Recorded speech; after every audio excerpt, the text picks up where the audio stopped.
dan mulai ada asramanya itu 1918. 1918. Sebelum merdeka. Sebelum merdeka pondok ini sudah berdiri. Sudah berdiri. Subhanallah, berarti bisa dibilang sahabat, pondok pesantren Hasanuddin ini pondok tertua di Bandar Lampung.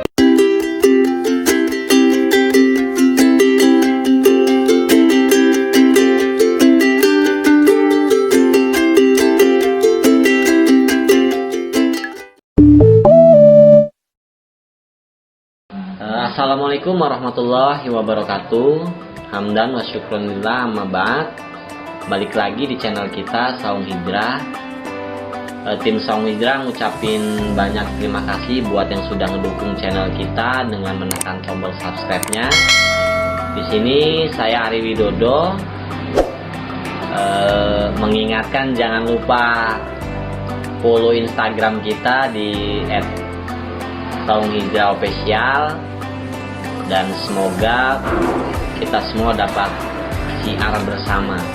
Sekarang saya sudah ada di pondok pesantren Hasanuddin yang beralamatkan di Kupang Tebak, maksudnya di pusat kota Bandar Lampung. Dan saya sudah bersama salah satu staf pengajar di pondok pesantren Hasanuddin.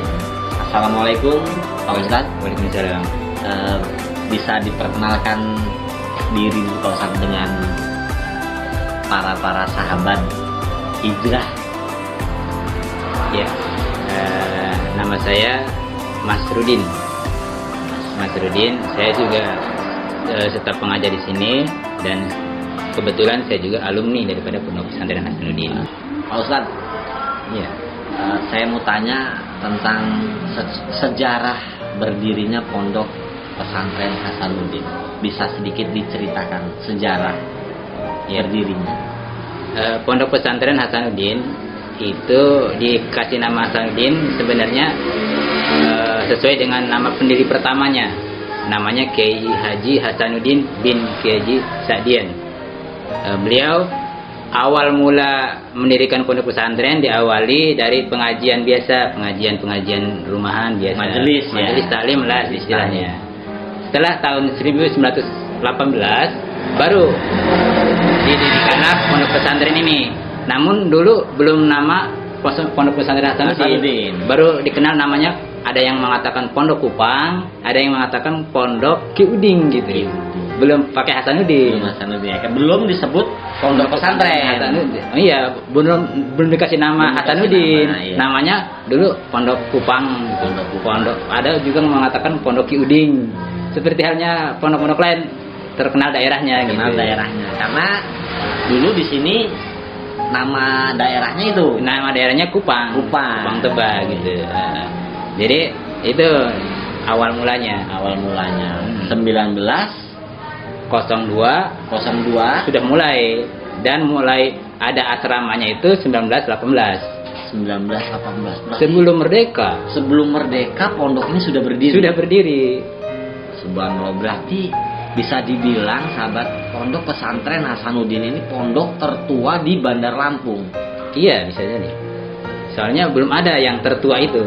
Iya benar. Bahkan ini di titik kota Bandar Lampung. Jadi Ki Uding, kita kenalnya Ki Uding, Ki Hasanuddin itu. Ki Uding meninggal tahun 41, dilanjutkan oleh putra beliau namanya Kiai Haji Abdul Mukti bin Kiai Haji Hasanuddin. Itu tahun 41, sebelum merdeka juga. Sebelum merdeka sudah dua periode. Nah, selanjutnya Kiai Abdul Mukti ini akhirnya meninggal juga tahun 1982.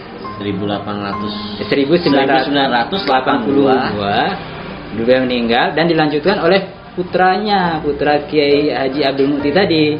Putranya yang bernama Kiai Haji Farid Abdul Mukti. Itu yang ketiga. Nah, mulai periode ketiga ini beliau Abah Haji Kiai Farid Abdul Mukti ini mendirikan pendidikan formal. Tahun 85 mulai ada MTS. Setelah 85 dilanjutkan 89 baru mendirikan Alia. Baru ada pendidikan formal. Nah, setelah itu baru beliau ini menamakan pondok ini Pondok Hasanuddin, pendiri pertamanya pondok pesantren ini. Iya gitu. Sampai sekarang. Berarti di pondok ini ada gedung sekolah. Ada gedung sekolah. Jadi jauh dari pondok ini atau dekat dari pondok ini, Pak? Ya sekitar 100 meter dari sini. 100 meter dari pondok, terpisah ya? Terpisah. Itu terbuka untuk umum sekolah atau khusus yang buat santri? Oh, itu terbuka untuk umum, selain santri, untuk umum juga. Untuk umum ya. Jadi Alia, untuk MTS dan Alia. Berarti MI-nya nggak ada? MI-nya nggak ada.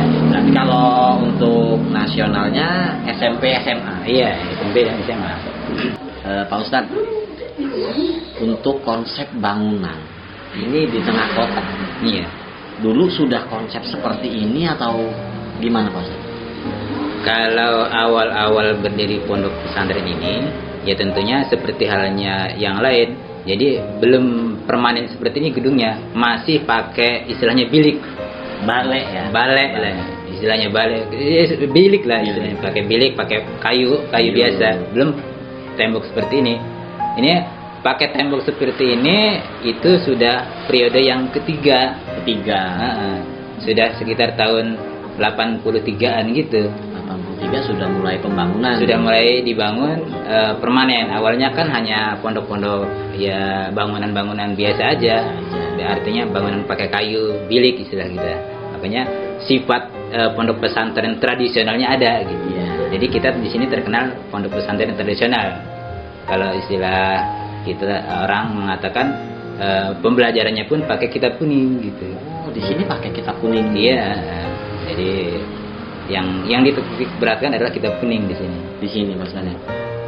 Untuk ininya Pak Ustadz, saya tertariknya nih pondok pesantren ini di tengah kota Bandar Lampung. Tapi banyak yang nggak tahu gitu, karena di sini kita tadi tim Songwida udah nggak ada plang ini Pak Ustadz. Nggak ada nama pondoknya, makanya kita tadi sempat nanya-nanya kan. Itu emang sengaja tidak dipublikasikan atau gimana Pak Ustadz? Menurut cerita daripada pimpinan pondok terdahulu, yaitu almarhum Al-Maghfurah Kiai Haji Farid Abdul Muti, beliau mengatakan kenapa kita nggak pakai pelang. Dari dulunya, dari zaman pendirinya memang nggak usah pakai pelang supaya pondok ini berkah menurut mereka gitu. Jadi yang mau mondok di sini yang tahu aja gitu, nggak usah pakai pelang. Artinya mungkin kalau kita pakai pelang sifatnya nanti ria, jadi nggak berkah santrinya. Jadi nggak perlu pakai pelang gitu. Dari dulu memang ada filosofinya ya. Supaya nggak berkah, supaya berkah aja gitu. Pak Ustadz, jumlah santri untuk di periode keempat ya Pak Ustadz ya? Keempat itu berapa jumlah santri sekarang Pak Ustadz?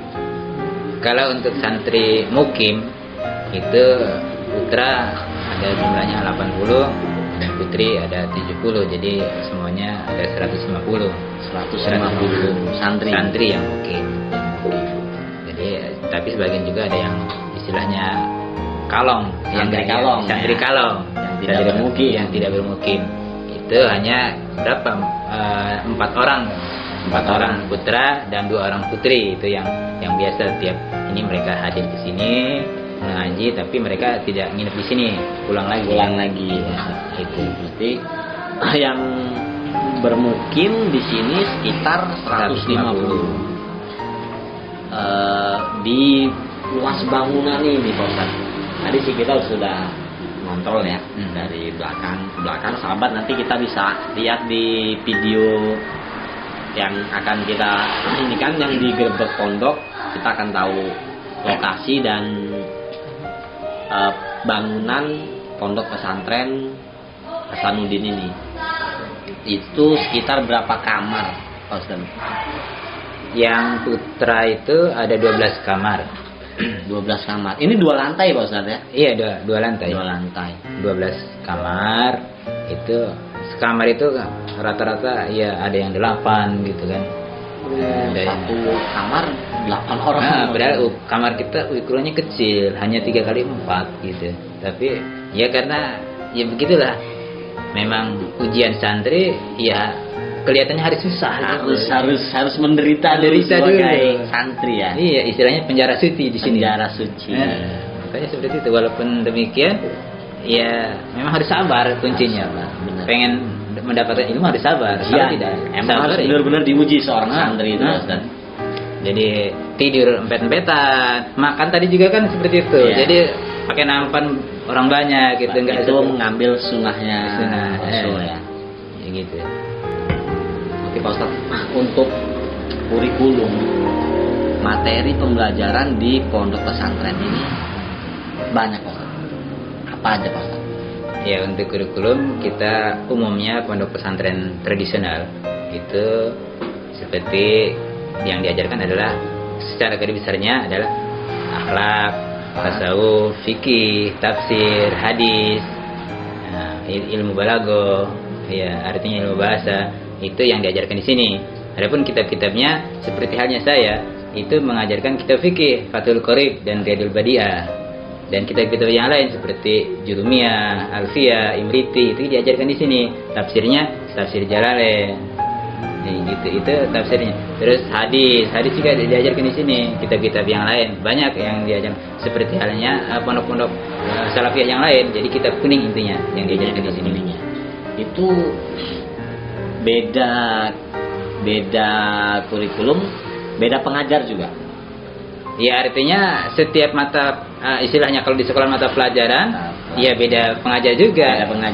Beda kitab yang diajarkan, beda gurunya juga, beda ustadznya gitu. Untuk Pak Ustadz sendiri di bidang apa Pak Ustadz? Ya saya sendiri mengajarkan di bidang fikih. Jadi tadi kitabnya Fathul Qorib dan Riyadul Badi'ah gitu. Berarti banyak Pak Ustadz ya. Pelajaran di sini yang lebih padat gitu. Lebih padat tentang keagamannya. Itu untuk di pondoknya. Beda dengan di aliyahnya nanti. Di aliyah, di MTS aliyah ya dia mengikuti kurikulum nasional, Kemenak dan nasional. Oke Pak Ustaz, minta motivasi buat para sahabat dan orang tua Pak Ustaz yang menyaksikan video ini agar khususnya untuk orang tua Pak Ustaz, agar mereka tidak ragu lagi untuk menitipkan anaknya di pondok pesantren. Jadi kenapa kita harus menitipkan anak di pondok pesantren? Salah satunya memang pondok pesantren ini merupakan pondok untuk membentuk karakter yang jarang dibentuk oleh pendidikan formal lainnya. Jadi penting rasanya untuk sekarang kan zaman sekarang penting akhlak itu. Kadang-kadang orang punya ilmu tapi tidak berakhlak, itu kurang bagus juga. Akhirnya orang tua yang dirugikan. Akhlak sama orang tua kurang bagus, jadi orang tua yang sedih gitu. Selain itu, selain membentuk karakter, orang tua menitipkan di pondok pesantren, mereka bekerja nyaman. Artinya tidak memikirkan, oh anak saya pergi kemana. Jadi hanya dia fokus untuk kerja dan anak nyaman di pondok gitu. Tapi kalau misalnya dia tidak menitipkan di pondok, cobalah ketika dia mau kerja takut anak ngelir kemana gitu. Tapi kalau sudah dititipkan di pondok dia nyaman, kerja nyaman, tidak mikirin anak. Jadi bisa tuntas gitu. Ya. Itu ya Pak Ustaz, motivasinya buat orang tua. Jadi jangan ragu untuk menitipkan anak sedini mungkin. Kalau bisa sedini mungkin Pak Ustaz ya. Karena kita sekarang di zaman ini Pak Ustaz. Di zaman ini miris Pak Ustaz. Kalau untuk kita lihat kehidupan anak muda di zaman ini. Ya, Masya Allah Pak Ustaz. Kalau kita bilang, makanya di sini kami Pak Ustaz, yang muda-muda ini Pak Ustaz intinya ya. Saya pun dan teman-teman pun masih sama-sama belajar. Kita di sini berdakwah, syiar dan sama-sama belajar untuk memperkenalkan Islam secara milenial. Karena Islam yang menurut pandangan kebanyakan orang tuh Islam itu kaku. Islam itu tidak se-enjoy yang mereka ini. Padahal kan kalau kita kenalin Islam secara milenial ya seperti ini Pak Ustadz ya, Iya. sebenarnya ya. Iya. Asik gitu Islam ini kan, bisa dibawa kemana saja karena Tuhan itu tidak pernah apa ya, kalau ininya bahasa ininya itu Tidak pernah membebani. tidak pernah membebani umatnya. Iya. Oke Pak Yang Ustadz. penting sesuai dengan kemampuan gitu. Ah, iya benar. Oke Pak Ustadz, kita kayaknya sudah banyak ngobrol dan intinya tim Saung Hijrah pengen ngasih tahu ke para sahabat itu pondok pesantren Hasanuddin ini adalah pondok pesantren tertua di Bandar Lampung. Iya, betul. Ya, berdiri sejak 1902 dan insya Allah sampai selamanya Pak Ustadz ya. Sampai hari kiamat. Sampai hari kiamat. Di sini sudah keturunan keempat, Ya, udah periode keempat. periode keempat. Artinya bukan cicit lagi. Bukan cicit, sudah apa ya kalau ini Dari anak, cucu, cicit sudah ke cicit lagi. cicit lagi ya. Dan insya Allah akan tetap berdiri ya pondok pesantren Hasanuddin ini. Pak Ustadz, makasih banyak Pak Ustadz sudah ngizinin kita untuk datang ke pondok Hasanuddin ini, dan Pak Ustadz sudah ngobrol-ngobrol dengan kita, banyak ngasih motivasi buat sahabat-sahabat hijrah dimanapun berada ya Pak Iya, Ustadz iya. ya. Saya Ari Widodo Pak Ustadz mengucapkan banyak terima kasih beserta tim Saung Hijrah lainnya. Terima kasih sudah menyaksikan video kita, dan saya Ari Widodo ngingetin lagi yang belum subscribe channel kita, subscribe dulu di Saung Hijrah dan nyalakan notifikasinya. Jangan lupa di like, komen, dan share biar kita saling berbagi kebaikan.